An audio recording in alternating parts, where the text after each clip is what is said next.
સુરતના સરથાણામાં બેંક મેનેજરના આપઘાતનો મામલો હાલ સામે આવ્યો છે। સુરતના સરથાણાનો આ બનાવ છે જ્યાં બેંક મેનેજરે આપઘાત કર્યો છે।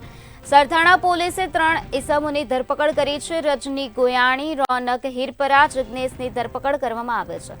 32 વર્ષીય અતુલ ભાલાળાએ આપઘાત કર્યો હતો। આપઘાતમાં સ્યુસાઇડ નોટ સામે આવે છે। સ્યુસાઇડ નોટમાં કુખ્યાત ગેંગના માણસોનો ઉલ્લેખ કરવામાં આવ્યો છે। સ્યુસાઇડ નોટમાં ત્રણેયનો ત્રાસ હોવાનો પણ ઉલ્લેખ કરાયો છે। સુરતનો આ બનાવ છે જ્યાં સરથાણા બેંક મેનેજરનો આપઘાતનો મામલો હાલ પ્રકાશમાં આવ્યો છે, જેમાં 32 વર્ષીય અતુલ ભાલાળાએ આપઘાત કરી લીધો છે। આપઘાતમાં સ્યુસાઇડ નોટ સામે આવે છે। સ્યુસાઇડ નોટમાં કુખ્યાત ગેંગના માણસોનો ઉલ્લેખ કરવામાં આવ્યો છે, ત્યારે આ ત્રણેયનો ત્રાસ હોવાનો ઉલ્લેખ કરાયો છે। ત્યારે પોલીસે કાર્યવાહી હાથ ધરી છે। પોલીસે 3 ઇસમોની ધરપકડ કરી છે, જેમાં રજની ગોયાણી, રોનક હિરપરા અને જિગ્નેશની ધરપકડ કરવામાં આવી છે। તેમજ આ સમગ્ર મામલે હાલ પોલીસ દ્વારા વધુ કાર્યવાહી હાથ ધરવામાં આવી છે। આ જ મુદ્દે વધુ માહિતી આપવા માટે આપણી સાથે સંવાદદાતા દિવ્યેશ પરમાર જોડાઈ ગયા છે। જે દિવ્યેશ, સુરતના સરથાણા બેંક મેનેજરનો આપઘાતનો મામલો હાલ પ્રકાશમાં આવ્યો છે, શું છે વધુ વિગત? બિલકુલ જે પ્રકારે સુરતના સરથાણા વિસ્તારમાં ઘટના બની છે। સુરતના સરથાણા વિસ્તારમાં એક બેંક મેનેજર છે અતુલ ભાલાળા, જે પોતે 32 વર્ષનો છે અને બેંક મેનેજરે આપઘાત કરી લીધો હતો। કહી શકાય કે જે પ્રકારે અનાજમાં નાખવાના જે ઝેરી દવા હોય છે તે પીને આપઘાત કરી લીધો હતો। ત્યારબાદ તેના મિત્રને ફોન કર્યો હતો કે મેં દવા પી લીધી છે, તેમ કરીને તેમને આપઘાત કરી લીધો હતો। સમગ્ર મામલે આ યુવક જે છે અતુલને હોસ્પિટલ ખસેડાયો હતો, જ્યાં સારવાર દરમિયાન તેનું મોત થયું હતું। તો કે અતુલ જે છે તેણે સુસાઇડ નોટ લખી હતી। 2 પાનાની સુસાઇડ નોટમાં તેમના પર લેણદારો જે છે તે વ્યાજને લઈને ક્યાંક ને ક્યાંક દબાણ કરી રહ્યા હતા અને તેને જ લઈને તેણે આપઘાત કરી લીધો હોવાનો સ્પષ્ટ ઉલ્લેખ જોવા મળ્યો હતો। સુસાઇડ નોટની અંદર જે પ્રકારે કહેવાય તો રજની ગોયાણી, રોનક હિરપરા અને જિગ્નેશ જીયાણીની નામનો સ્પષ્ટ ઉલ્લેખ કરવામાં આવ્યો હતો ને તેને જ લઈને આ 3 સામે દુષ્પ્રેરણાનો ગુનો નોંધવામાં આવ્યો હતો અને ત્રણેય જે છે તે અતુલ ભાલાળાના આપઘાત બાદ ભાગતા પડતા હતા, જેને સુરતની સરથાણા પોલીસે અમદાવાદ ખાતેથી ધરપકડ કરી છે। મહત્વનું કહી શકાય કે જે પ્રકારે આ ત્રણેય જે છે તે કુખ્યાત છે અને અગાઉ પણ આમની સામે અનેક ગુનાઓ છે। ત્યારે અતુલ ભાલાળા જે છે તે બેંક મેનેજર હતો ને 32 વર્ષની ઉંમર હતી, ત્યારે તેમણે જે રૂપિયા છે તે આમની પાસે લીધા હતા અને કહી શકાય કે પઠાણી ઉઘરાણી કરતા હતા અને તેના જ કારણે તેમને ત્રાસ લાગ્યો હતો। ત્રાસના કારણે તેમને આ ઝેરી દવા પી આપઘાત કરી લીધો હતો।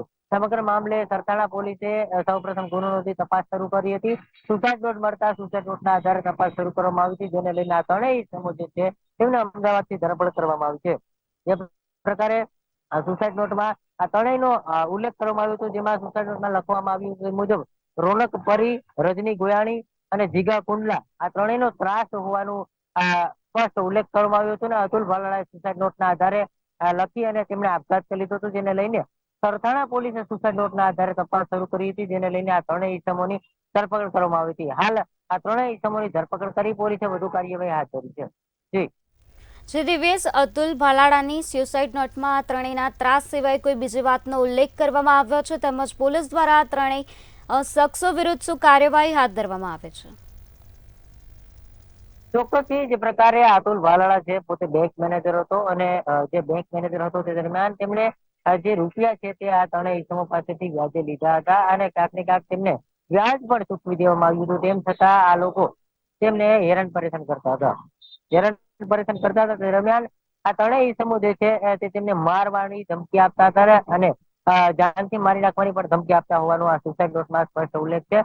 જે પ્રકારે રજની બહાર ગયો હતો ત્યારે આ ત્રણેય ધમકી મારી હતી કે જો તું સુરતમાં આવશે તો તેમને જાનથી મારી નાખવામાં આવશે, તેવી ધમકી આપવામાં આવી છે।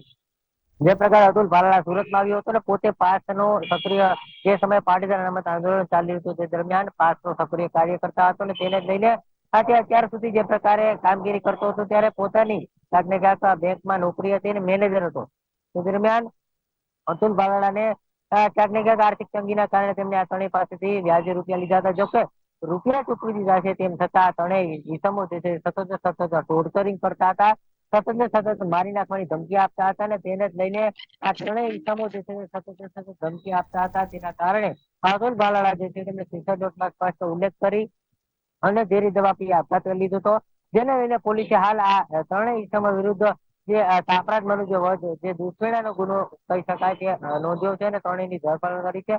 મહત્વનું એ પણ કહી શકાય કે આ ત્રણેય જે છે તે કુખ્યાત આરોપી છે અને ત્રણેય ઇસમો વિરુદ્ધ અગાઉ પણ મારામારી, જાત બચાવ અને જે પ્રકારની ધમકીના ગુના છે તે નોંધાઈ ચુક્યા છે.